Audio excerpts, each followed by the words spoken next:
This program contains mature subject matter. Viewer discretion is advised. I had a weird day the other day. I had to buy a plunger.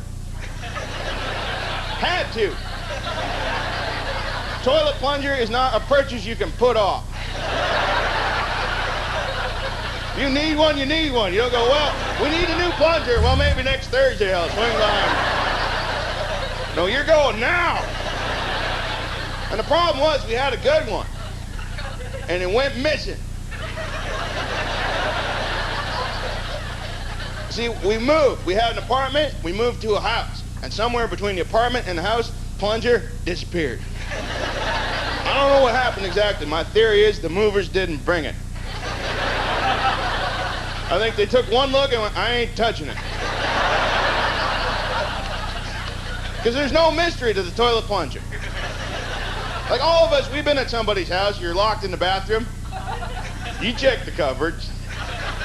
If you found something weird in there, like an egg whisk or a pancake flipper, it doesn't have to be gross. It's just highly unusual. It probably end the friendship. Because you can't tell them, you can't make inquiries like, why do you have an egg whisk in the bathroom? Because then they'd know you were going through the cupboard. But then a couple of weeks go by and they go, yeah, we're having people over for brunch. You're coming? No fucking way. And even if you did go, you'd be checking the handle the whole time. There's no mystery to the toilet plunger. It's been in the toilet and not when it's clean. And so many of us, when we're done with the plunger, we like to get out the bleach, sanitize it right up, dry it off, keep it in a cool, dry place. No! The extra flush, the quick spin, dab, dab, hope the dog doesn't lick it.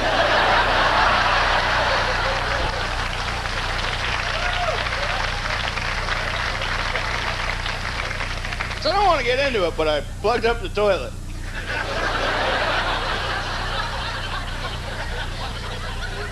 Don't be ashamed. We all do it. We all do it the same way. You go for the extra wipe. You're not feeling completely fresh. You could, but no, I'd go for the extra wipe. And it's human nature to overcompensate. So you know you got way too much paper. You can't put it back on the roll. It looks weird. So you decide to risk it. Flushing roulette, that's what I call it.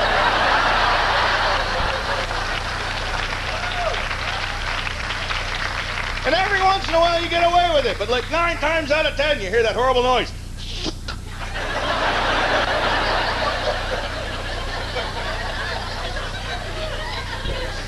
And that's when it occurred to me the flush toilet's a pretty amazing invention. Less than 100 years ago, if you had to go to the bathroom, you had to put your boots on, go to a shed in the backyard.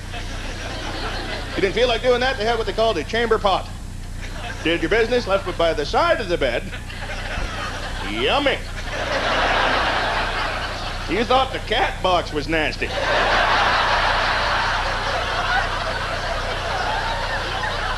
In the morning, you got up, you took it out with you. And a guy named Thomas Crapper, you can look it up, that's his real name, invented the water closet. What a magical, wonderful thing it is. You can get all hammered up. Go home, puke your guts out, press a button, goes away. You can have chili 4 or 5 times a day, you don't care. Go into the smallest room in your house, do what you have to do, press a button, maybe a little Glade lasting mist. But it goes away. But don't we feel just a bit fundamentally betrayed when it don't work right? Because that little piece of denial comes into your life. No.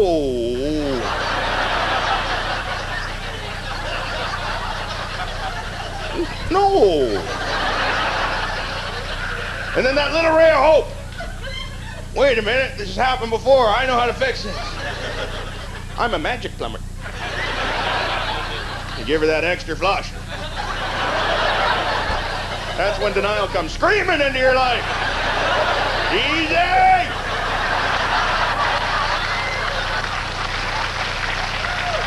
Where do you think you're going?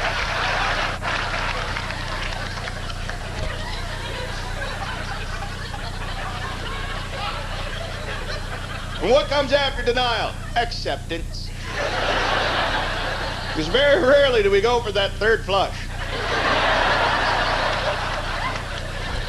We're number one on the food chain. We're the most advanced animal on the planet. Most of us can do elementary spatial dynamics in our head. There's this much water in the tank. There's this much room in the thing. Carry the 5. It's not going to fit. Tried it before. It don't work. Don't like mopping. So I reached for the plunger. It's gone. I had to go buy a new one. I had to go to the hardware store. I had to find it all by myself. I don't know if you've tried to find a helpful hardware store employee. You got slightly better odds of finding a championship figure skater in Kenya. They're good, but they have no ice to practice. It's a desert thing. So I got the plunger, go up to the front, little chick at the front desk, at the cashier place. I got the plunger in my hand. She goes, "How are we today?"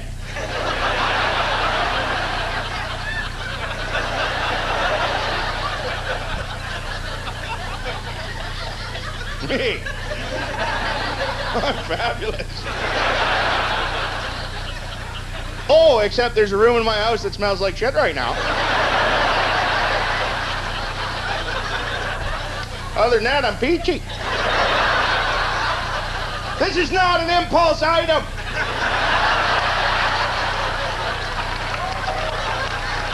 You don't keep up here with the keychains and the fucking batteries, do you? I got one item and I'm paying cash. How the fuck do you think I am? I get a little worked up, but then she took it from me and she rang it in and my whole mood changed. $4.28 for a brand new toilet plunger. That's cheaper than the meal I used to plug it.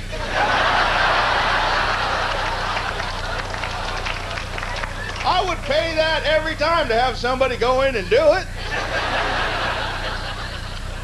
I think the people that run the plunger industry really don't have the slightest idea what the hell supply and demand means, though. If I ran the plunger industry, nobody would be getting a $5 plunger, that's for sure. $700 to go, that's what I say. Have a big store, big box. You wouldn't even care. They need them. Pull one out. What's this? How much is this? What is that? The Mark IV?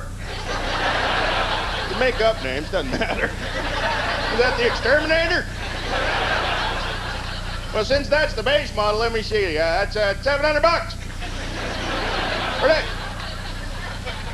It's a rubber cup on a stick. Yeah. Well, there is no goddamn way that I'm sticking my hand in the toilet.